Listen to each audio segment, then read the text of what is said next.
بسم اللہ الرحمن الرحیم۔ السلام علیکم ورحمۃ اللہ وبرکاتہ۔ الحمد للہ والصلاة لنبی محمد وآلہ وصحبہ اجمعین، اما بعد۔ حاضرین و ناظرین، یہ درس قرآن نمبر 368 ہے اور آج سورۃ النساء کی صرف ایک آیت کی تلاوت و تشریح کی جائے گی، آیت نمبر 25۔ اعوذ باللہ من الشیطان الرجیم، بسم اللہ الرحمن الرحیم۔ ومن لم يستطع منكم طولا أن ينكح المحصنات المؤمنات فمما ملكت أيمانكم من فتياتكم المؤمنات والله أعلم بإيمانكم بعضكم من بعض فانكحوهن بإذن أهلهن وآتوهن أجورهن بالمعروف محصنات غير مسافحات ولا متخذات أخدان فإذا أحصن فإن أتين بفاحشة فعليهن نصف ما على المحصنات من العذاب ذلك لمن خشي العنة منكم وأن تصبروا خير لكم والله غفور رحیم۔ صدق اللہ العظیم۔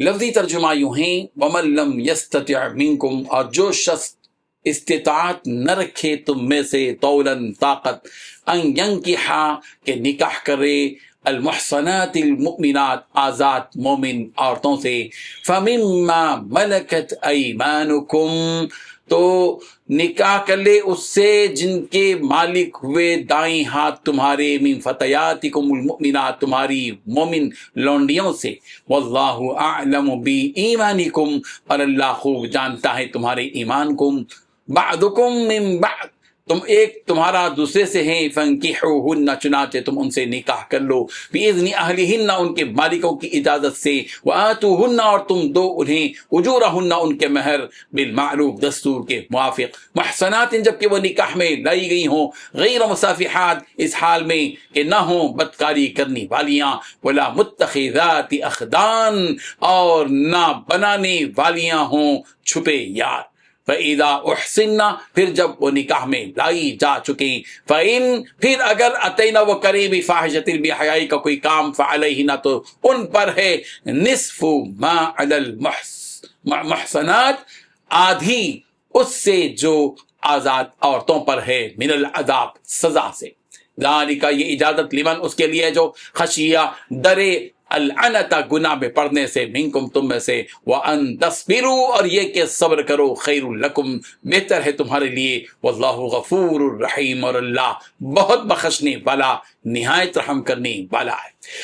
ترجمہ یوں ہے، اور جو شخص تم میں سے مومن آزاد عورتوں سے نکاح کرنے کا مقدور نہ رکھے تو مومن باندیوں ہی سے جو تمہارے قبضے میں آ گئی وہ نکاح کر لے، اور اللہ تمہارے ایمان کو اچھی طرح جانتا ہے، تو آپس میں ایک دوسرے کے ہم جنس ہو، پھر ان لونڈیوں کے ساتھ ان کے مالکوں سے اجازت حاصل کر کے نکاح کر لو، اور دستور کے مطابق ان کا مہر بھی ادا کر دو، بشرطے کہ وہ پاک دامن ہو، نہ ایسی کہ کھلا بدکاری کریں اور نہ در پردہ دوستی کرنا چاہیں، پھر اگر وہ نکاح میں آ کر بدکاری کا ارتکاب کر بیٹھے تو جو سزا آزاد عورتوں کے لیے اس کی آدھی سزا ان کو دی جائے۔ یہ باندی کے ساتھ نکاح کرنے کی اجازت اس شخص کو ہے جسے گناہ کر بیٹھنے کا اندیشہ ہو، اور یہ بات کہ صبر کرو یہ تمہارے لیے بہتر ہے، اللہ بخشنے والا مہربان۔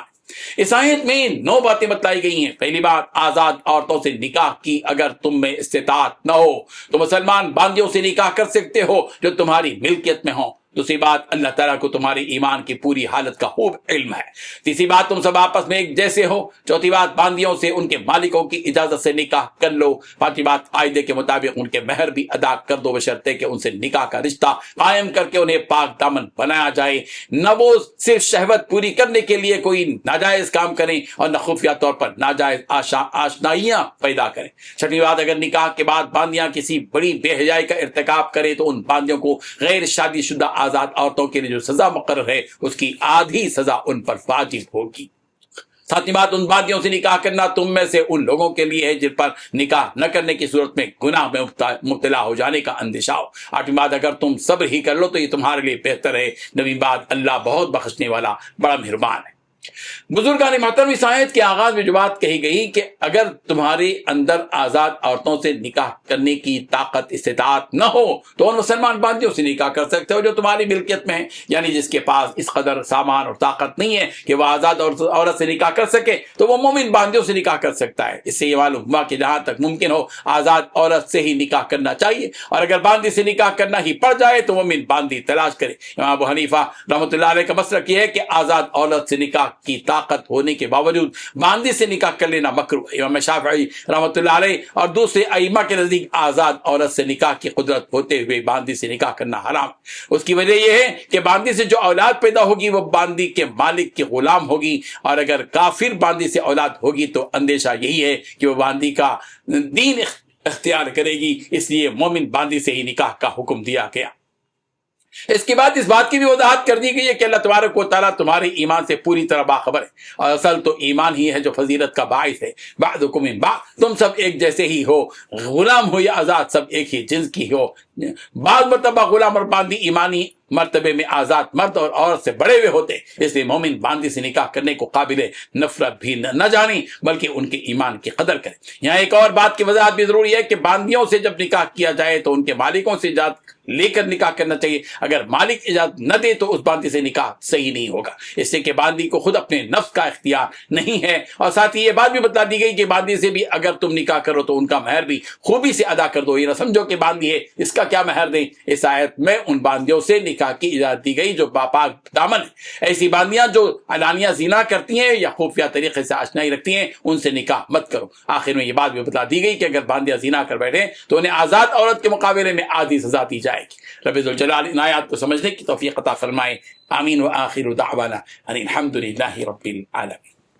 ڈیلی درس قرآن کو سبسکرائب کیجئے، اپنے تاثرات اور مشورے ارسال کیجئے، اور متعلقین کے گروپ بنا کر انہیں روزانہ درس قرآن بھیجیں اور اجر ثواب پائیں۔